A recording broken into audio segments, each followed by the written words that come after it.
السلام علیکم ورحمۃ اللہ وبرکاتہ۔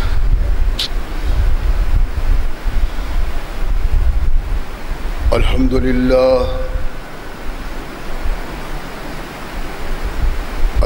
للہ نحمده ونستعینه ونستغفره ونؤمن به ونتوکل علیہ ونعوذ باللہ من شرور انفسنا ومن سیئات اعمالنا من يهده الله فلا مضل له ومن يضلل فلا هادي له ونشهد أن لا إله إلا الله وحده لا شريك له ونشهد أن محمدًا عبده ورسوله أما بعد فأحسن الحديث كتاب الله وخير الهدي هدي محمد صلى الله عليه وسلم وشر الأمور محدثاتها وكل محدثة بدعة وكل بدعة ضلالة وكل ضلالة في النار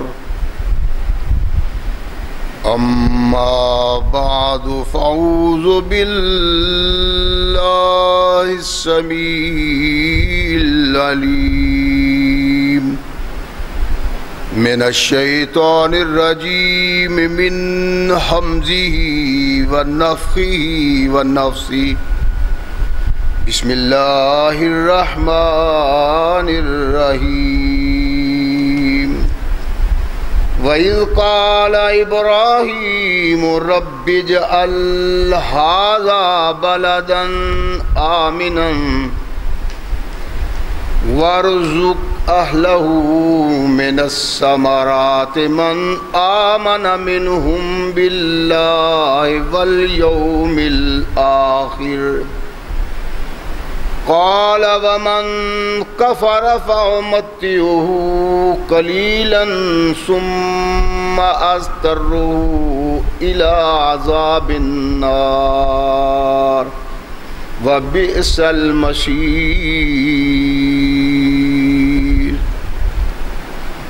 صدق اللہ مولانا العظیم وصدق رسولہ النبی الکریم۔ ہر قسم کی حمد و ثنا،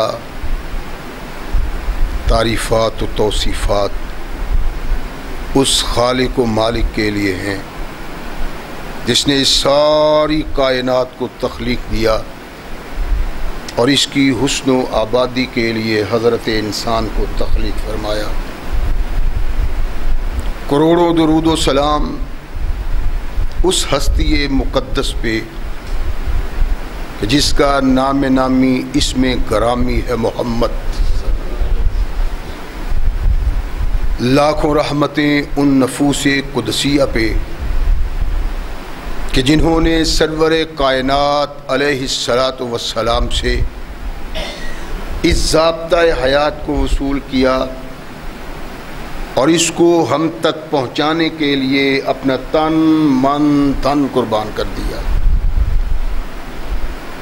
اللہ کی یہ بہت بڑی کرم نوازی ہے کہ اس نے اس ضابطۂ حیات کو ہم تک پہنچانے کے لیے ایسے مضبوط ذرائع اور اسباب استعمال فرمائے کہ ان کی موجودگی میں ہم ببانگ دہل کہہ سکتے ہیں کہ یہ ضابطۂ حیات، جو آج قرآن کی صورت میں ہمارے پاس موجود ہے، یہ وہی ضابطۂ حیات ہے جو آج سے کم و بیش 1400 سال پہلے نبی کائنات اور رسول ثقلین حضرت محمد رسول اللہ صلی اللہ علیہ وآلہ وسلم پہ انسانوں کی رشد و ہدایت کے لیے نازل ہوا۔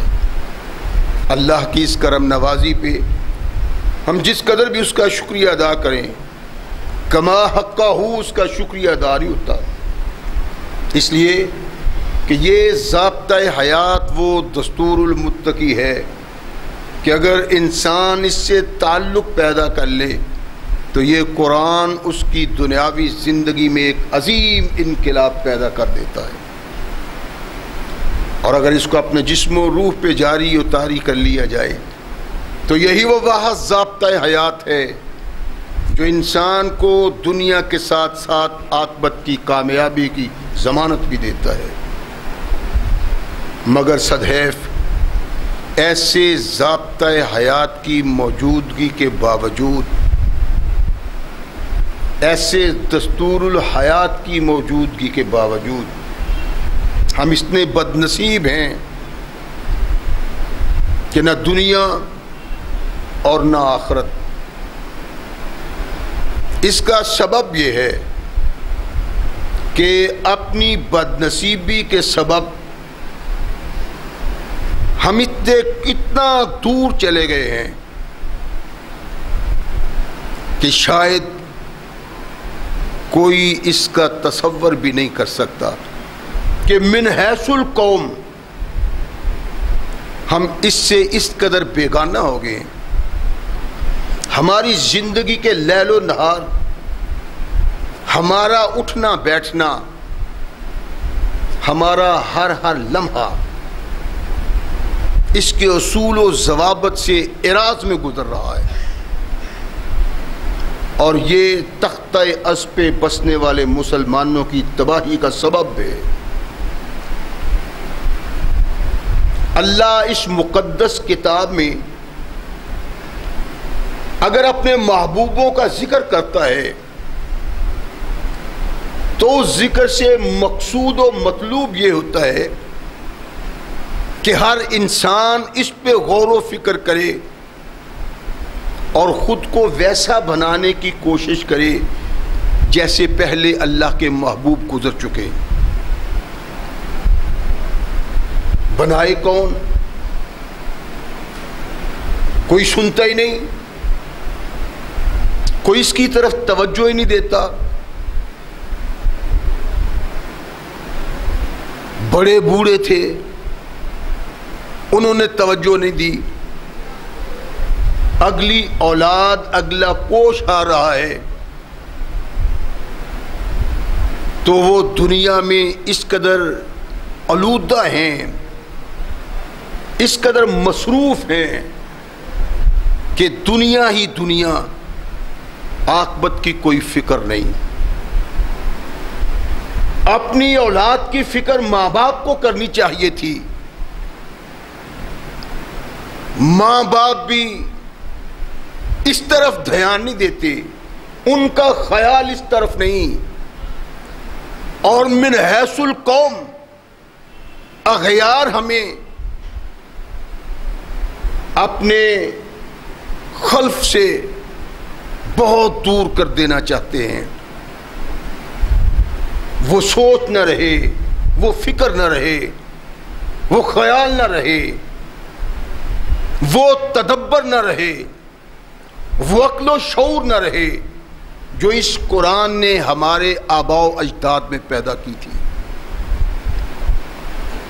قرآن ہماری رہنمائی کرتا ہے اور مختلف اپنے محبوب و مقبولوں کا تذکرہ کرتا ہے کہ شاید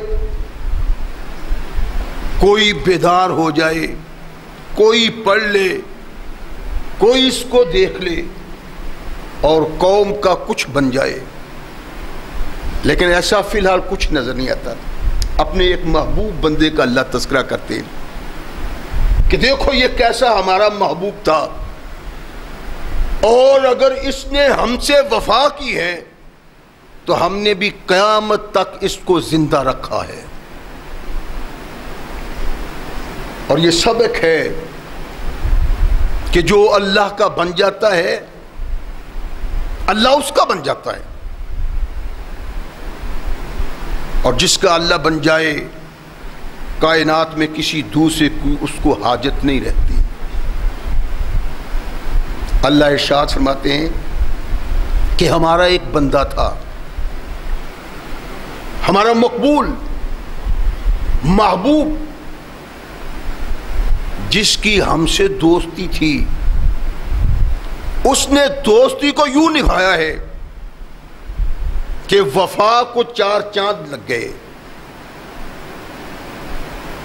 اپنے بیوی بچوں میں بیٹھا کھیل رہا ہے، ہنسی خوشی کی زندگی بسر کرتا ہے کہ اللہ کا پیغام آیا، ابراہیم جس بچے کو تو نے ہاتھ پھیلا پھیلا کے، جولی پھیلا پھیلا کے اللہ سے مانگا ہے، اللہ کہتے ہیں اس کو خود سے جدا کر دو.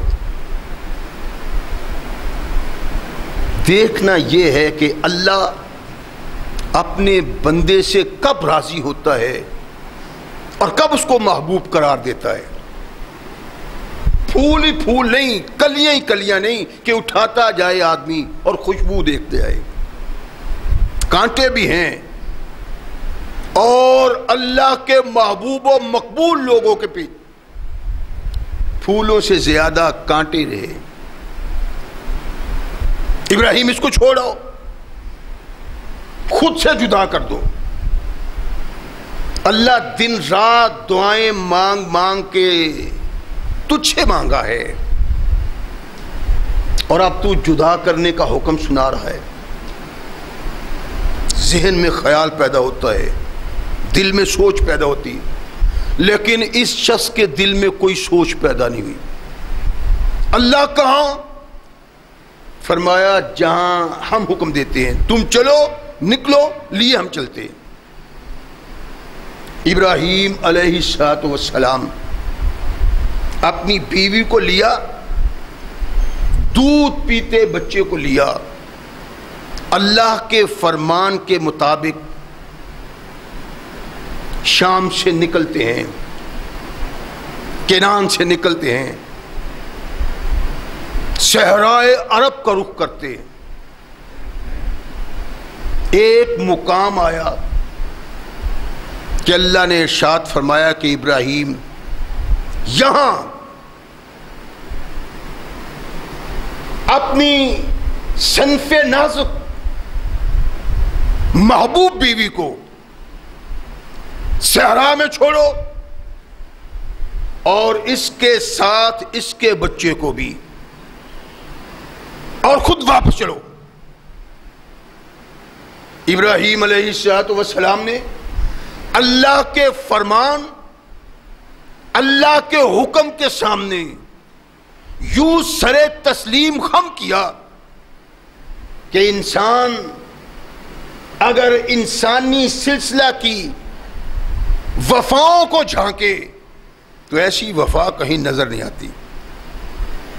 ابراہیم علیہ السلام نے رخ موڑا، بیوی کو چھوڑا، بچے کو چھوڑا. ابراہیم آپ واپس مڑ گئے، ہم یہاں، آپ کہاں جا رہے ہیں؟ ابراہیم علیہ السلام نے کوئی جواب نہیں دیا. اٹھی، ان کے پیچھے ہوئی ایک خلیل اللہ، ہم تنہا یہاں، آخر سبب کیا ہے؟ کہیں مجھ سے کوئی گستاخی تو نہیں ہو گئی؟ کہیں گناہ کا ارتکاب تو نہیں کر لیا؟ کہیں کوئی بدتمیزی تو نہیں کی؟ کہیں آپ کے حکم کو پسے پش تو نہیں ڈالا؟ مجھے بھی تو بتلائیں. ابراہیم علیہ السلام کوئی جواب نہیں دیتے، مڑ کے نہیں دیکھتے. کہنے لگی اتنا ہی بتلا دو کہ اس کا سبب کیا ہے. ارشاد فرمایا کہ مجھے میرے اللہ نے کہا ہے ان کو صحرا، بے آباد، وحشت اور دہشتناک جگہ پہ تنہا چھوڑ دو. اللہ نے حکم دیا ہے. ہاں، مسکرا کے کہنے لگی اگر یہ اللہ کا حکم ہے تو ابراہیم اللہ کے بعد مجھے کسی کی کوئی حاجت نہیں، اللہ میرا نگہبان ہوگا. یہ ہے اللہ سے تعلق، جس تعلق کی بنا پہ مرد ہو یا عورت اللہ کا وہ محبوب و مقبول بنتا ہے کہ اللہ قیامت تک کے لیے اس کو زندہ رکھتا ہے. صحرا، دہشتناک، وحشتناک، سبزے کا نشان نہیں. دل میں آتا ہے، فکر میں آتا ہے، خیال میں آتا ہے. اس صحرا میں رات کی تاریکی بھی پھیلے گی، درندے ہوں گے، حشرات الارض ہوں گے. ایک صنف نازک جس کے پاس دفاع کے لیے کوئی چیز نہیں، اگر چیز ہو تو عورت طاقت نہیں رکھتی کسی درندے کے مقابلے کا، کسی موذی حشرات الارض میں سے کسی جانور کا. سیدہ طاہرہ ہاجرہ کے دل میں نہیں آتا. سیدہ ابراہیم کو مڑتے جاتے ہوئے دیکھ کے اپنے بچے کے پاس آتی ہیں اور بچے سے کھیلنا شروع کر دیتی ہیں. ابراہیم علیہ السلام نے ایک مشکیزے میں پانی دیا ہے اور چند کھجوریں. مقام کیا ہے جہاں میلوں تک انسان کی آبادی نہیں، آبادی بہت دور کی بات ہے، بلکہ یہاں سے کبھی انسان کا کبھی گزر بھی نہیں ہوا. تنہا. رات بھی کٹ گئی، کھجوریں تھیں ختم ہو گئیں، پانی تھا ختم ہو گیا. اب ماں کی مامتا اپنے تڑپتے ہوئے بچے کو دیکھتی ہے. بلکتا بچہ، پانی نہیں، کھانا نہیں، کوئی آواز دینے والا، کوئی ہاں کہنے والا کوئی نہیں. بچہ زمین پہ تڑپتا ہے. ماں کی مامتا پریشان ہوتی ہے. اٹھی، پہاڑ ہے صفا کا پر چڑھ گئی فاغ. چاروں طرف نگاہ دوڑائی، بے بس نگاہیں واپس آ گئیں، کچھ نظر نہیں آتا. وہاں سے اتری بچے کو دیکھنے کے لیے، مروا پہ گئیں، تڑپتے بچے کو دیکھا، اپنی بے بسی پہ نگاہ ڈالی، اپنی پریشانی کو دیکھا. لیکن ایسی صابرہ توحید کی عامل خاتون تھی کہ ایک لفظ اللہ سے شکوہ کا زبان پہ نہیں آیا اور ایک لفظ اپنے خامد سے شکوے کا زبان پہ نہیں آیا. نہ شکایت اللہ سے، نہ شکوہ اللہ سے. اللہ تیری رضا کیا ہے، مقصود کیا ہے، مطلوب کیا ہے میں نہیں جانتی، لیکن تو نے اپنے محبوب کو یہ حکم دیا ہے. اللہ اس نے لبیک نہیں کہا، میں بھی لبیک کہتی ہوں تیرے حکم پہ. پریشان کبھی ادھر کبھی ادھر. صفا پہ گئی، بچے کو دیکھا، سانسیں اکھڑ رہی ہیں، ہاجرہ میں چلنے کی طاقت نہیں ہے. مروا پہ آئی، ہاجرہ پریشانی کے ساتھ صفا اور مروا کے درمیان چکر لگا رہی ہے. آسمان پہ رہنے والے باسی دیکھتے ہیں اور سوچتے ہیں اللہ اس نرم و نازک بچے اور صنف نازک کا اس صحرا میں یوں بے قرار اور پریشان ہونا، یوں تڑپنا، اس کا سبب کیا ہے؟ تقدیر کہتی ہے تمہیں علم نہیں. آج جس پریشانی کا اظہار ہاجرہ کرتی ہے، قیامت تک کعبہ کا دیدار کرنے والے یوں ہی پریشانی کا اظہار کریں گے. اور یہ حج کا رکن ہے کہ آدمی تیزی سے چلے. ایک مقام آتا ہے دوڑو، دوڑتا ہے، پھر تیزی سے چلو. اللہ یہ کیا فرمایا؟ میری ایک محبوب بندی یوں ہی تڑپ تڑپ کے بلک بلک کے پریشانی سے اس کا طواف کرتی تھی، تم بھی اس کا ایسا طواف کرو. حج کے ارکان بڑھ رہے ہیں. مروہ پہ ہے کہ کانوں میں ایک آواز پڑتی ہے، آواز کی طرف کان لگائے، آواز پھر آتی، آواز کی طرف چلتی ہیں اور اس مقام پہ پہنچی جہاں آج چشمہ جاری ہے، آب زمزم. آواز دینے والا نظر آتا، کون ہو؟ آواز آتی ہے تم کون ہو اور یہاں کیا کرتی ہو؟ یہاں تو انسان کا تصور نہیں، صحرا بے آب ہو گیا، کوئی سبزہ نہیں، کوئی انسان نہیں، خوفناک دہشتناک صحرا میں کون ہو تم؟ کہا میں اللہ کے نبی ابراہیم کی بیوی اور اس کے بیٹے اسماعیل کی ماں ہوں. تمہیں ابراہیم نے یہاں کیوں چھوڑا ہے اور تنہا؟ یہاں آنے کا سبب؟ کہا کچھ نہیں. اور پوچھا نہیں؟ پوچھا تھا. ابراہیم کہتا ہے میں تجھے اللہ کے سپرد کر کے جا رہا ہوں اور اللہ نے مجھے اس کا حکم دیا ہے. آواز آتی ہے کہ جو اپنے اللہ پہ یوں اعتماد کرتے ہیں اللہ ان کو کبھی ضائع نہیں کرتا. سبق تھا اپنے اندر ایمان پیدا کرو، جرأت پیدا کرو، قدم کو مضبوط بناؤ، اللہ کی توحید کا دامن تھامو.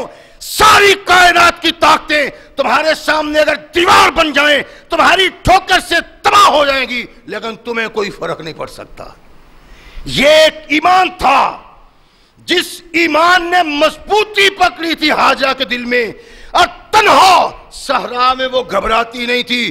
جبریل کے پوچھنے پہ، اس کی آواز پہ سیدہ نے یہ کہا کہ یہاں آنے کا سبب ہے کہ ابراہیم مجھے اللہ کے سپرد کر کے گیا ہے، اور اللہ کے سپرد جس کو کیا جائے اس کے دل میں کسی کا خوف نہیں آ سکتا. جبریل نے کہا کہ یہ بات صحیح ہے کہ جس کے دل میں اللہ سما جائے اور جو اللہ کی حفاظت میں آ جائے اس کو کائنات کی کوئی طاقت نقصان نہیں پہنچا سکتی. کہا اے اللہ کے بندے تیری آواز تو سنتی ہوں، لیکن مجھے یہ تو بتلاؤ تم کون ہو اور کیا میرا کوئی کام بھی بن سکتا ہے کہ نہیں؟ نبی کی بیوی تھی، اسے احساس تھا کہ جو انسان کو نظر نہیں آتا وہ کوئی اللہ کا بھیجا ہوا ہے. میرا بیٹا بھوک اور پیاس سے تڑپ رہا ہے، اس کا بھی کچھ بن سکتا ہے؟ روایت میں ہے کہ جبریل نے اپنی ایڑی رگڑی زمین پہ، چشمہ جاری ہو گیا. دو روایت ہیں. ایک روایت ہے کہ تڑپتے ہوئے اسماعیل کی ایڑی زمین پہ رگڑی گئی، اللہ نے چشمہ جاری کر دیا. جبریل نے کہا جاؤ اپنے بچے کے پاس، اللہ نے تیری ذمہ داری قبول کی تھی تو تیرے لیے زندگی کی علامت بھی بنا دی. ایک یہ تھا کہ طاہرہ پاس کھڑی تھی، جبریل نے ایڑی رگڑی اور چشمہ نکل آیا. سیدہ آگے بڑھی، اس مشکیزے میں پانی ڈالنا شروع کر دیا. دو مشکیزہ ابراہیم علیہ السلام دے کے گرد پانی بھر لوں کہیں یہ ضائع نہ ہو جائے، اور مشکیزہ بھر لیا تو اس کے ارد گرد منڈیر بنا دی، چشمے کے ارد گرد منڈیر بنا دی کہ پانی ضائع نہ ہو جائے. کائنات کے آقا محمد رسول اللہ صلی اللہ علیہ وسلم نے ارشاد فرمایا کاش ام اسماعیل منڈیر نہ بناتی، پھر چشمہ نہ ہوتا بلکہ نہر کی صورت اختیار کر لیتا. مکہ کے لوگ اس سے فائدہ نہ حاصل کرتے، جہاں تک نہر پہنچ جاتی سارے لوگ اس پانی سے فائدہ حاصل کرتے۔ تنہا ہے، رات کو خوف، دن کی تنہائی، کوئی اس کے قریب نہیں پھٹکتا، اس لیے کہ دل و دماغ نے اس چیز کو قبول کر لیا تھا، جو اللہ کا بن جاتا ہے اللہ اس کا بن جاتا ہے، جس کا اللہ بن جائے کائنات میں کوئی اس کو نقصان نہیں پہنچا سکتا۔ تنہا بیٹھی ہوئی بنو جرہم کا ایک قافلہ قریب سے گزرا، دیکھا کہ یہاں ایک آبی پرندہ ہے، آبی پرندہ، اور یہ تو لکودک صحرا ہے، پانی کا تصور نہیں، سبزی نہیں، آبادی نہیں، یہاں اس پرندے کا کیا کام ہے؟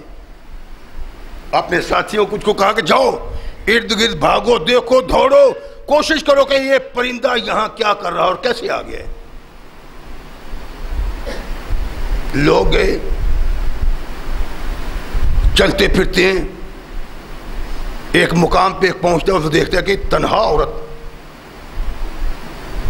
آگے بڑھتا ہے، پانی پیتا ہے، پیاس بجھ گئی، بھوک ختم ہو گئی، دیکھتا ہے کہ تنہا صحرا میں رہنے والی عورت پہ کوئی خوف طاری نہیں ہوا کہ اس مقام پہ میں بھی تنہا، ایک جوان مرد بھی تنہا، کوئی خوف کی علامت نہیں۔ واپس آیا، سارا حالات آ کے بیان کیے، بنو جرہم کے لوگ چلے، چلو وہاں چلتے ہیں، پہنچے، کہنے لگی بی بی اگر آپ اجازت دیں تو ہم یہاں ٹھہر سکتے ہیں؟ ارشاد فرمایا کہ ہاں ٹھہر جاؤ، تمہیں اس کی اجازت ہے۔ ابراہیم علیہ السلام اس کو تنہا چھوڑ کے گئے ہیں، اور صحرا میں مردوں کے قافلے کو دیکھا، ان کی درخواست کو سنا، اور ارشاد فرمایا ایک بات یاد رکھو، میں اس چشمہ کی مالک ہوں، چشمے پہ اختیار میرا ہے، تمہارا نہیں۔ مطلب کیا؟ اور مقصد یہ تھا کہ جس نے مجھے تنہا یہاں رکھا اس نے یہاں میری آباد کاری کا سبب بھی بنا دیا ہے۔ اب پانی تم پیو گے اور تمہاری رقم مال و زر اور تمہارا کھانا پینا میں بھی استعمال کروں گا۔ جہاں صحرا میں ایک لمحہ کے لیے تصور نہ تھا زندگی کا، اللہ نے ہاجرہ کو وہ زندگی مہیا کی کہ اگر کوئی آدمی سوچتا ہے تو اس کا دماغ اس مقام تک نہیں پہنچ سکتا کہ یہ اللہ نے کیا کیا۔ اللہ نے اس جگہ کو آباد کرنے کی بنیاد رکھ دی۔ میں نے جو آیت کریمہ پڑھی تھی اس میں اللہ ارشاد یہ فرماتے ہیں کہ بلدن آمنن وارزق اہلہ، اللہ اس شہر کو امن والا بنا دے۔ بلدن آمنا، بلد ایسے شہر کو کہتے ہیں جس کی بنیاد رکھی جائے، جہاں آبادی نہ ہو، بے آباد جگہ، جس کو بلدہ آمنہ کہا، اللہ نے آبادی کا سلسلہ شروع کیا اور ہاجرہ کے لیے رونق لگا دی وہاں، اور اس شہر کی بنیاد رکھی جس کو حرمت والا گھر قرار دیا۔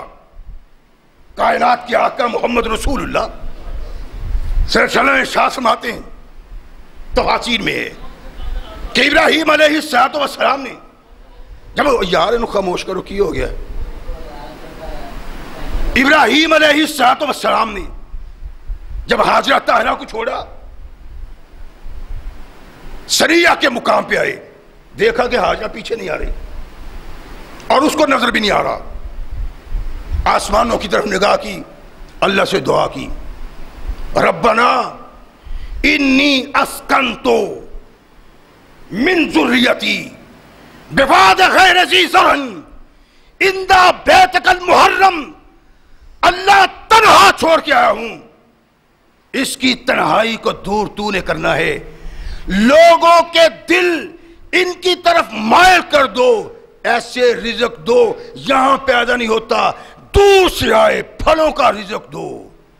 اللہ کے نبی کی دعا تھی، آج جس شہر کا، جس ملک کا پھل اس ملک میں نہیں ملتا، کعبۃ اللہ میں وہ پھل ملتا ہے، مکہ میں وہ پھل ملتا ہے۔ ابراہیم علیہ السلام تو اللہ نے بنیاد رکھ دی اس شہر کی جو شہر نہیں تھا، تو اللہ کے نبی نے کہا اللہ اس شہر کو امن والا بنا دے۔ شہر نہیں تھا، شہر کی بنیاد رکھی تھی اسماعیل کو چھوڑ کے اور سیدہ ہاجرہ، دو افراد سے شہر کی بنیاد، اور اس کو شہر قرار دیا۔ اللہ نے اس کو ایسا شہر بنایا کہ تختہ عرش پہ ایسا شہر دنیا میں کوئی نہیں۔ کیا کیا چیزیں وابستہ کی اللہ نے اس کے ساتھ، کیا کیا برکتیں وابستہ کی، اور کس طرح اس کو عظیم بنایا۔ انسان سوچے تو اس کے خیالات منتشر ہو جاتے ہیں اس کے دماغ میں۔ نبی کائنات محمد رسول اللہ صلی اللہ علیہ وسلم نے ارشاد فرمایا کہ اللہ کے نبی نے کعبۃ اللہ کی بنیاد رکھی، گھر بسانے کا انتظام کیا، شہر بسانے کا انتظام کیا، شہر بسنا شروع ہوا۔ اللہ نے اس شہر کو مکرم کس طرح بنایا۔ رحمت کائنات محمد رسول اللہ صلی اللہ علیہ وسلم ارشاد فرماتے ہیں کہ ابراہیم علیہ السلام ایک دن آتے ہیں، اسماعیل گھر نہیں، شام سے آئے، کنان سے، اور آئے ابراہیم براق پہ ہیں۔ ابراہیم علیہ السلام کا براق پہ آنا اس بات سے بھی دلیل بنتی ہے کہ کائنات کے آقا محمد رسول اللہ صلی اللہ علیہ وسلم جب معراج کے لیے براق پہ سوار ہوئے تو اس نے خرمستی کی۔ جبریل کہتے ہیں رک جاؤ، آج تم پہ وہ سوار ہو رہا ہے کہ آج تک تجھ پہ ایسا عظیم انسان سوار نہیں ہوا۔ اس کا مطلب ہے کہ براق پہ پہلے بھی کوئی سوار ہوا ہے، تو جس سوار کا پتہ چلتا ہے تاریخ و حدیث میں وہ ابراہیم علیہ السلام کی ذات، براق پہ بیٹھ کے مکہ آئے جہاں صرف ابھی چشمہ ہے، سیدہ طاہرہ فوت ہو چکی، اللہ نے کس طرح اس کو بابرکت بنایا ہے۔ آئے ان کی بیوی سے پوچھا کہ اسماعیل کہاں ہے؟ اسماعیل تو گھر نہیں، کہاں ہے؟ شکار کے لیے گیا ہے، ہمارے کھانے پینے کے لیے کچھ لینے گیا ہے۔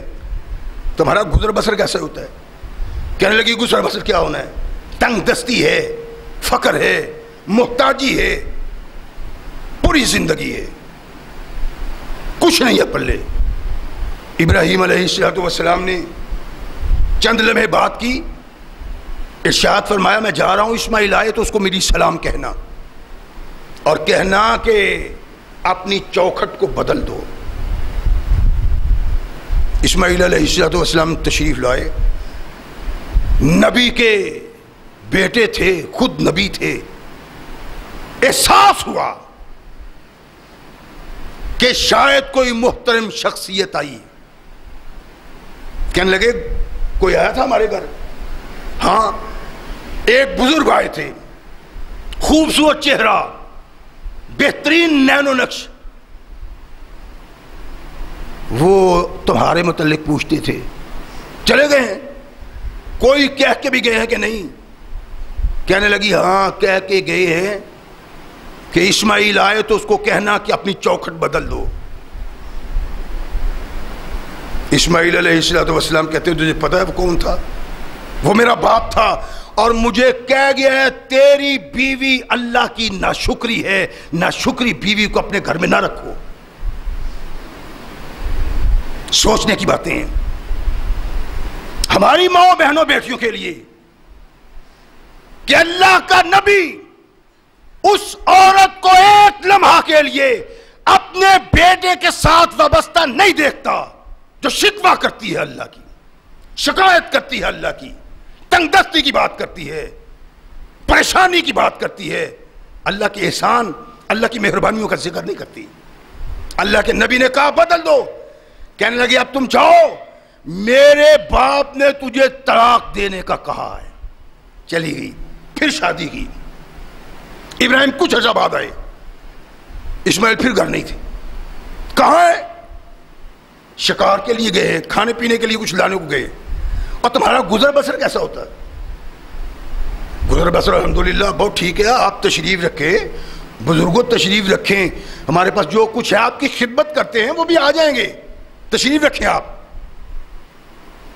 کہنے لگے تمہارا گزارا کیسے ہوتا ہے؟ الحمدللہ اللہ کی رحمت ہے، اللہ کی کرم نوازی ہے۔ ارشاد فرمایا کہ تم کیا کھاتے ہو؟ کہنے لگے گوشت کھاتے ہیں، پانی پیتے ہیں۔ ابراہیم علیہ السلام اس عورت سے یہ پوچھتے ہیں تمہارا گزر بسر کیسے ہے؟ کبھی ہم نے غور نہیں کیا۔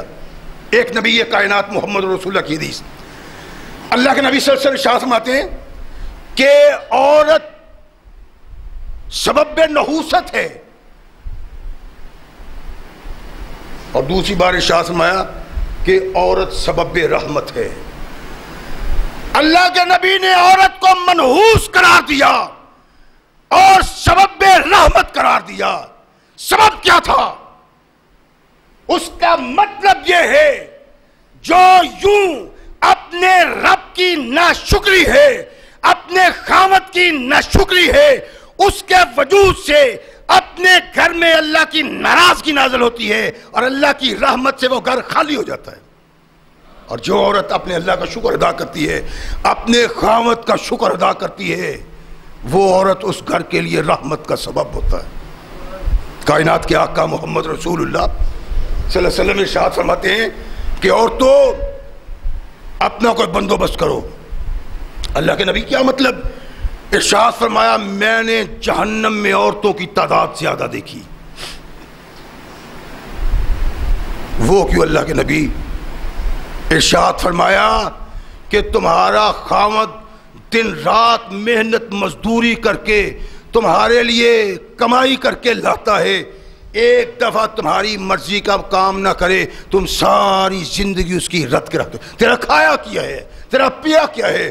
فرمایا خاوند کی ناشکری کے سبب عورتوں کا جہنم میں مردوں سے زیادہ تعداد ہوگی۔ اپنا کچھ کرو، کیا کھاتے ہو، کیا پیتے ہو؟ الحمدللہ اللہ کی رحمت ہے، اللہ کی کرم نوازی ہے، گوشت کھاتے ہیں، پانی پیتے ہیں۔ ابراہیم کہتے اللہ ان کے گوشت میں برکت دے، ان کے پانی میں برکت دے۔ رحمت کائنات محمد رسول اللہ صلی اللہ علیہ وسلم نے ارشاد فرمایا کاش وہ اناج کی بات بھی کرتی تو ابراہیم اناج کی برکت کی دعا بھی کر دیتے۔ فرمایا مکہ کے لوگ پانی اور گوشت پہ بسر کر سکتے ہیں، زندگی باقی کوئی نہیں کر سکتا۔ ابراہیم کی دعا کا سبب ہے میرے آقا نے کہا زمین پہ کوئی انسان، کوئی قوم آپ گوشت اور پانی پہ زندگی بسر نہیں کر سکتی، اگر کوئی گوشت اور پانی پہ زندگی بسر کر سکتے مکہ کے رہنے والے کر سکتے۔ ابراہیم علیہ السلام کی دعا۔ اللہ نے حرام جگہ کو قرار دے دیا، بیت الحرام کہا، گھاس کاٹنا حرام، قتل کرنا حرام، خون بہانا حرام، اور تختہ عرش پہ مکہ کی سرزمین جیسی زمین کوئی کائنات میں اللہ نے پیدا نہیں کی۔ یہ شہر محترم ابراہیم علیہ السلام نے آباد کیا اور اس کی بنیاد رکھی۔ کتنی دیر کے بعد ابراہیم علیہ السلام اسماعیل اب اپنے قدموں پہ چلنا شروع ہو گئے، 2-3 بار درمیان میں بھی آتے ہیں، اصل مقصود یہ آئے۔ اسماعیل بھاگ دوڑ کے قابل تھے، کام کاج کرنے کے قابل تھے۔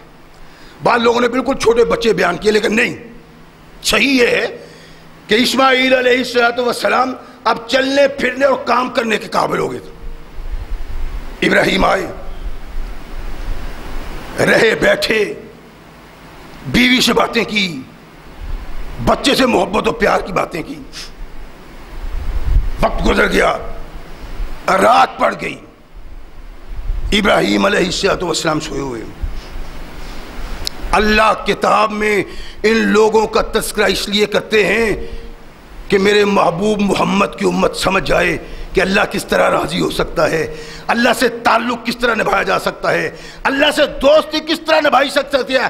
اللہ کا کیسا ہو, اللہ تب اس کا بنتا ہے, اور جب اللہ اس کا بن جاتا ہے تو کائنات میں اس کو کوئی طاقت نقصان نہیں پہنچا سکتی. اللہ یہ بتانا چاہتے ہیں, یوں ہی نہیں بیان کر دیا قرآن میں ابراہیم علیہ السلام کا تذکرہ. ایک مقصد تھا, محض یہ بتانا کہ ابراہیم نے یوں قربانی دی, یہ نہیں, بلکہ یہ بتانا مقصود ہے کہ ابراہیم کے کردار کو دیکھو, ایسا بن جاؤ. جب تم ایسے بن جاؤ گے اللہ تمہارا بن جائے گا, تمہارا کوئی بال بھی کا نہیں کر سکتا. سوئے, صبح اٹھتے, اسماعیل علیہ السلام کو ارشاد فرمایا کہ اسماعیل چلو جنگل چلتے. چلتے ہیں. سیدہ حاجرہ طاہرہ کو کہا کہ حاجرہ ہمارے لیے بندوبست کر دو. چھری لی, کپڑا لیا. ابراہیم علیہ السلام صحرا کو نکلے. مختلف مقامات کا تذکرہ آتا ہے, لیکن یہی ہے کہ میدان نہر میں پہنچے اور وہاں اپنے بیٹے سے مخاطب ہوتے. بیٹا, اصل میں بات یہ ہے, انی ارا فی المنام انی اذبحک فانظر ماذا تری. میں نے خواب میں دیکھا ہے کہ میں تجھے ذبح کر رہا ہوں. نبی کا بیٹا تھا, نبی کو احساس تھا کہ خواب میں, نبی کی خواب میں شیطان مداخلت نہیں کر سکتا. سوئے سوئے اللہ وحی کر دیتا ہے, جاگتے ہوئے اللہ وحی کر دیتا ہے, فرشتے کی معرفت اللہ وحی کر دیتا ہے ابراہیم علیہ السلام کے. لیکن کمال ہے وفا کی, کمال ہے توحید پہ ایمان کی, اور کمال ہے اس ایمان کی جس ایمان کو ابراہیم کے کردار نے اسماعیل کے اندر پیدا کیا تھا. چھوٹے بچے کو گرا کے اس کی گردن پہ پاؤں رکھ کے ذبح نہیں کر دیا. انی ارا فی المنام انی اذبحک فانظر ماذا تری. اسماعیل, میں نے خواب میں دیکھا ہے کہ میں تجھے ذبح کر رہا ہوں, تیرا کیا خیال ہے؟ مسکرائے. یا وطف ما تؤمر ستجدنی انشاءاللہ من الصابرین. اقبال نے قرآن پڑھا, اس کی روح تڑپ اٹھی کہ یہ فیضان نظر تھا یا کہ مکتب کی کرامت تھی. سکھائے کس نے اسماعیل کو آداب فرزندی. باپ نے کہا, بیٹے نے نہیں کہا, اللہ سبب کیا ہے میرے بابا, کیوں مجھے آپ قتل کر رہے ہیں, کیوں ذبح کر رہے ہیں, کوئی نہیں کہا. اللہ نے مجھے خواب میں دکھایا ہے, فانظر ماذا تری. بیٹا کہتا ہے بابا گردن حاضر ہے. اگر اللہ نے کہا ہے تو یہ گردن حاضر ہے. تفاسیر میں مفسرین نے بہت ساری روایت بیان کی کہ جب ابراہیم علیہ السلام ان کو لے کے باہر نکلے, سیدہ حاجرہ کے پاس شیطان آیا. حاجرہ کہاں بیچا ان کو؟ شہر کی گھر سے. کہنے لگا نہیں, ابراہیم اسماعیل کو ذبح کرنے کے لیے لے کے جا رہا ہے. پاگل ہو گئے ہو؟ کون باپ اپنے بیٹے کو ذبح کرتا ہے؟ اور ابراہیم وہ شخص ہے جس نے اسماعیل کو رب سے مانگا. رات دن رو رو کے جو رب سے مانگتا ہے وہ اپنے ہاتھ سے اپنے بیٹے کے گلے پہ چھری جیل لے گی, نہیں ہو سکتا. کہنے لگا یہ اس لیے ہونا ہے کہ ابراہیم کہتا ہے مجھے اللہ نے کہا اسماعیل کو ذبح کر دو. سیدہ کہتی ہیں اگر یہ اللہ کا حکم ہے تو جتنی جلدی کرنی چاہیے ابراہیم کو اس سے بھی زیادہ جلدی ہو. مایوس ہو گیا. اسماعیل کے پاس آیا, بچے تجھے پتہ ہے کہاں جا رہے ہو؟ جنگل میں, صحرا میں. سبب کیا ہے؟ بابا کے ساتھ جا رہا ہوں.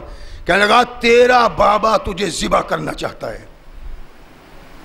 کیوں؟ کوئی باپ بھی اپنے بیٹے کو ذبح کرتا ہے؟ اور میرا بابا تو انتہا کا پیار کرنے والا ہے, مجھے چومتا ہے, سینے سے لگاتا ہے, محبت کی انتہا ہو جاتی ہے. ایسی محبت کرنے والا اپنے بیٹے کو کب ذبح کرتا ہے؟ کہنے لگا اصل میں بات یہ ہے کہ تیرا باپ کہتا ہے مجھے میرے اللہ نے کہا ہے کہ اسماعیل کے گلے پہ چھری چلا دو. کہنے لگے ظہیر نصیب, اگر میری گردن میرا اللہ چاہتا ہے تو ایک نہیں 100 گردنیں حاضر ہیں اس کے. ابراہیم کے پاس گیا. ابراہیم اچھا شیطان نے تجھے اس راستے پہ لگایا ہے, اور اللہ کے بندے یہ رحمان کا حکم نہیں, شیطان نے تجھے ورگلا دیا ہے. تو جو یہ کہتا ہے کہ مجھے اللہ نے کہا ہے, اللہ والی بات نہیں. تعوذ پڑا, دور ہو جا. مجھے رب نے کہا ہے, جس نے دیا اس کے نام پہ قربان کر رہا ہوں. نکل جاؤ یہاں سے. اسماعیل علیہ السلام اپنے باپ کے کہنے پہ اپنے گلے کو پیش کرنے کے لیے تیار ہوئے. سوچو تو صحیح, آج ہماری اولاد ایسی ہے, اور اس اولاد کو سائنس پڑھو, ریاضی پڑھو, شریعت پڑھو, کتابیں پڑھاؤ, ادب کی کتابیں, مغنیہ بناؤ اپنی اولادوں کو, قرآن کی طرف نہ ان کو لاؤ. ابراہیم کا بیٹا نبی کا بیٹا تھا, اس کے دل و دماغ میں آنے والی وحی کا اثر تھا, تعلیم تھی اپنے باپ کی کہ ایک دفعہ منہ سے سنا اپنا سر جھکا دیا. ہماری اولادیں بھی سنتی نہیں ہیں. آتے ہیں جی مولانا صاحب ماں باپ کے شرف و فضائل کا ذکر کریں, ایک خطبہ دیں. تیرے جیسے ماں باپ کے لیے جس نے ایک لمحہ کے لیے اپنے بیٹے کو مسجد کی راہ نہیں دکھائی. بچے آتے ہیں ہمارے پاس پڑھنے کے لیے, دیکھو شاید کوئی ایک آدھ ہو جو اپنے بچے کو خود چھوڑنے آیا ہو, مگر نہ بچے اپنے تعلقات کی, بچوں سے تعلقات کی بنا پہ آ کے قرآن پڑھتے ہیں, اور پھر نتیجہ کیا ہے, گھر والوں نے کام کر دیا تو قرآن کو چھوڑ دیا. تمہاری تباہی کا سبب یہ ہے تم باغی ہو قرآن کے, باغی ہو محمد رسول اللہ کے فرمان کے, اور اس کی بغاوت کا نتیجہ یہ ہے تیرا بیٹا تیری بات سننے کے لیے تیار ہی نہیں. یہ بھی بیٹا ہے, تیری گردن اتارنی ہے, تجھے ذبح کرنا ہے. فانظر ماذا ترا, گردن پیش کر دی. ابراہیم علیہ السلام لٹانے لگے. اسماعیل کہتا ہے بابا مجھے چہرے کے بل زمین پہ لٹاؤ. کیوں؟ سبب کیا ہے؟ کہا ایسا نہ ہو کہ میرے گلے پہ چھری چلے, تڑپتے ہوئے بیٹے کے چہرے پہ نگاہ پڑے, تیرا ہاتھ کانپ جائے. ہاتھ کانپ گیا تو اللہ کے امتحان میں ناکام ہو جاؤ. یہ بیٹا جس کو تعلیم تھی آسمان کی, جس کے دل و دماغ پہ وحی کی رہنمائی کا اثر تھا, بابا چہرہ زمین پہ کر لو. چہرہ زمین پہ کیا, چھری چلائی. مختلف روایات ہیں کہ چھری چلائی تو تانبے کی گردن بن گئی, چلتی نہیں ہے.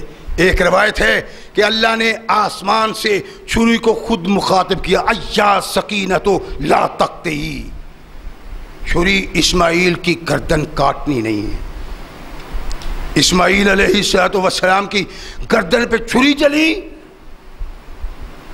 باپ نے جب دیکھا چہرے کی طرف، بیٹا ویسے ہی پڑا ہوا ہے، پاس ایک مینڈا کھڑا ہے، یہ بھی مختلف روایات ہیں، مینڈا سفید رنگ کا، بڑے بڑے سینگوں والا، بڑی بڑی آنکھوں والا، 40 سال تک جنت میں چرتا پھرتا تھا، جنت کے باغات میں۔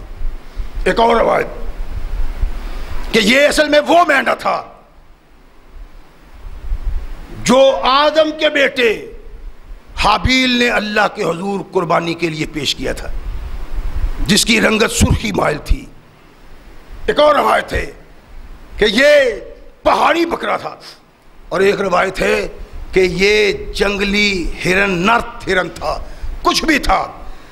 اللہ نے اسماعیل کے گڑے پہ چھری نہیں چلنے دی، اور یہ پیغام دیا، ایھا الناس، جو رب کے لیے قربان ہونے کو تیار ہو، اللہ اس کا نگہبان بنتا ہے اور اس کی جان کا محافظ بن جاتا ہے۔ کائنات کے آقا محمد رسول اللہ صلی اللہ علیہ وسلم نے ارشاد فرمایا کہ ہر مسلمان گھرانہ اس پہ قربانی ہر سال لازمی ہے، جو اس قابل ہے۔ ایھا الناس علی کل اہل بیت فی کل عام اضحیاء، ہر گھر والوں پہ قربانی کرنا ضروری ہے۔ کیوں آقا؟ ارشاد فرمایا، میرے اللہ نے ابراہیم سے وعدہ کیا تھا، ابراہیم تیرے اس کردار کو قیامت تک زندہ رکھوں گا۔ ابراہیم کی سنت کو پورا کرنے کے لیے، ابراہیم کے کردار کو زندہ رکھنے کے لیے ہر مسلمان گھر والے پہ فرض ہے کہ اگر اس میں طاقت ہے وہ قربانی کرے۔ اللہ کے نبی قربانی کرتے ہیں، کیا کریں گے؟ کیا ملے گا؟ ارشاد فرمایا، ابراہیم کی سنت کو زندہ کرو۔ جس نے اس سنت کو زندہ رکھنے کی ترغیب دلائی ہے، وہ ایسا اجر دے گا کہ تمہارے تصور میں نہیں آ سکتا۔ تمہاری قربانی 70 گنا بھاری کر کے ماپی اور تولی جائے گی۔ رحمت کل کائنات محمد رسول اللہ صلی اللہ علیہ وسلم کا یہ فرمان ہے۔ اللہ کے نبی نے ارشاد فرمایا، یعظموا ضحایاکم فإن علی الصراط مطایاکم، خوب نگہداشت کرو اپنی قربانیوں کی، خوب پرورش کرو اپنی قربانیوں کی۔ یعنی ہماری تو بات کوئی نہیں نا، ماشاءاللہ سرمایہ بڑا ہے، دولت بڑی ہے، کاروبار بڑا ہے، وقت نہیں ملتا 18,000 کی، 36,000 کی، لاکھ، 1.5 لاکھ، 2 لاکھ کی قربانی کر رہا ہے۔ لیکن نبی کائنات محمد رسول اللہ صلی اللہ علیہ وسلم نے یہ ارشاد فرمایا کہ عظموا ضحایاکم فإن علی الصراط مطایاکم، اپنے قربانی کے جانوروں کی نگہداشت کرو، ان کی پرورش کرو، خوب کھلاؤ، خوب پلاؤ۔ اور اس کا مقصد کیا تھا؟ قربانی کو خوب کھلاؤ، خوب پلاؤ، خوب پرورش کرو۔ اس کا مطلب یہ تھا کہ جب اتنا پیار ہو جائے قربانی سے، اس کے گلے پہ چھری چلاؤ گے تو دل کو ہاتھ پڑ جائے گا، اور وہ تمہیں ثواب اور اجر مل جائے گا جو ابراہیم کو ثواب و اجر ملا تھا اپنے بیٹے کی قربانی میں۔ جو قربانی کو خرید کے اس کی پرورش کرتا ہے، نگہداشت کرتا ہے اور پھر کرتا ہے، وہ اللہ کا مقبول اور محبوب بندہ بن جاتا ہے۔ کائنات کے آقا محمد رسول اللہ صلی اللہ علیہ وسلم سے سوال ہوا کہ اللہ کے نبی، قربانی کیا ہے؟ فرمایا، سنت ابیکم ابراہیم، تمہارے باپ ابراہیم کی سنت ہے۔ سیدنا عبداللہ بن عمر رضی اللہ تعالیٰ عنہما کسی نے سوال کیا کہ حضرت، قربانی ضروری ہے، سنت ہے، واجب ہے کہ فرض ہے؟ ارشاد فرمایا اللہ کے نبی جب تک زندہ رہے اللہ کے نبی نے قربانی کی ہے، ابو بکر جب تک زندہ رہے انہوں نے قربانی کی ہے، عمر جب تک زندہ رہے انہوں نے قربانی کی ہے۔ میں سنت، واجب اور فرض پوچھ رہا ہوں، فرمایا چھوڑو، جو کام اللہ کے نبی نے ہمیشہ کیا ہے وہ کام مسلمان کے لیے بہت ضروری، اگر وہ طاقت رکھتا ہے تو یہ کام ضرور کرنا چاہیے، اس لیے کہ اللہ کا عہد ہے ابراہیم علیہ السلام سے کہ ابراہیم تیری اس سنت کو قیامت تک زندہ رکھوں گا۔ اور ایک روایت ہے، ضعیف ہے، روایت ہے کہ جو آدمی اخلاص سے محبت کے ساتھ قربانی کرتا ہے، اللہ کے نبی نے ارشاد فرمایا جہنم کی آگ سے پردہ بن جاتی۔ قربانی کرنے والا اگر اللہ کی رضا کے لیے کرتا ہے، اللہ کی رضامندی کے لیے، اللہ کی خوشنودی کو حاصل کرنے کے لیے، اور کچھ تصور نہیں۔ یہ نہیں ہے کہ چودھری صاحب بھٹ صاحب نے قربانی 2 لاکھ کی ہے، 2.5 لاکھ کی ہے، یہ نہیں ہے، یہ ذہن میں نہیں ہے۔ بچوں نے مجبور کر دیا کہ ساری دنیا کر رہی ہے، ہمیں بھی طاقت ہے، بابا کرو، وہ اچھا یار کر دی۔ یہ قربانی اللہ کے ہاں مقبول نہیں۔ اللہ کے ہاں وہ قربانی مقبول ہے جو اللہ کی رضا کے لیے، اللہ کے نبی محمد رسول اللہ کی سنت کے مطابق ابراہیم کی سنت کو زندہ رکھنے کے لیے کی جاتی ہے۔ اس کا ثواب اللہ کے ہاں ایسا ہے کہ اس اجر کو نہ انسان سمجھ سکتا ہے اور نہ اس کی سمجھ میں آ سکتا ہے۔ کائنات کے آقا محمد رسول اللہ صلی اللہ علیہ وسلم کا ارشاد ہے کہ اس کو زندہ رکھنے کے لیے ہر مسلمان گھرانہ اگر طاقت رکھتا ہے تو ہر سال ضرور قربانی کرے۔ یہ شخص اللہ کا محبوب اور مقبول ہے، جیسے محبوب و مقبول کو اللہ نے اس مقام پہ پہنچایا کہ قیامت تک زندہ رکھا، اس کی سنت کو زندہ رکھا۔ اللہ کا وعدہ ہے جو مجھ سے محبت کرتے ہوئے، جو مجھ سے پیار کرتے ہوئے، جو اخلاص کے ساتھ محض میری رضا کے لیے قدم اٹھاتا ہے وہ قیامت تک کے لیے زندہ ہو جاتا ہے۔ اللہ ہمیں صحیح مسلمان بننے کی توفیق عطا فرمائے۔ وآخر دعوانا الحمدللہ رب العالمین۔